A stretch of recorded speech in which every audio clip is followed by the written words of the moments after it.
Environ 200 jeunes issus des collèges et lycées du district d'Abidjan ont joué pour la première fois au rugby.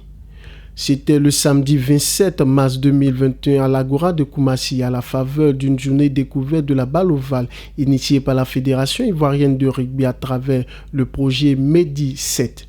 Ainsi, 200 jeunes sont tombés amoureux de ce sport à travers plusieurs ateliers, notamment les jeux de passe, le déplacement, le jeu au toucher. C'est ma première fois de jouer au rugby et je suis très heureuse de continuer.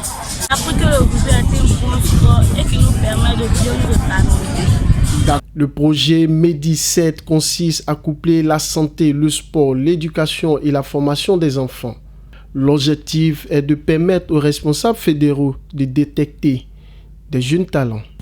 Medi 7, c'est quoi? C'est rapidement, pour vous faire une image, on aura le temps de le développer, c'est un appel à projet que la Fédération ivoirienne de rugby, par l'intermédiaire de Côte d'Ivoire Rugby. Alors, pour vous refaire un peu le point, Côte d'Ivoire Rugby, c'est au service de la Fédération ivoirienne. Cette structure nous a permis véritablement de répondre à un appel à projet.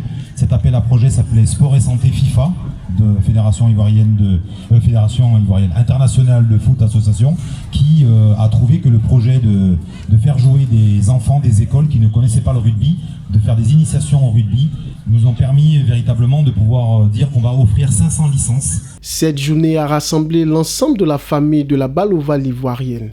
Elle a été également l'occasion pour la fédération de distribuer des lots d'équipements sportifs aux 24 clubs affiliés. Bien plus, la Ligue professionnelle de rugby a offert des jeux de maillot aux 16 clubs qui participeront dès le mois d'avril au championnat national de rugby à 7 masculin et féminin. Le rugby, c'est la solidarité et l'esprit famille qui existe nous permet aujourd'hui de pouvoir organiser cet événement-là.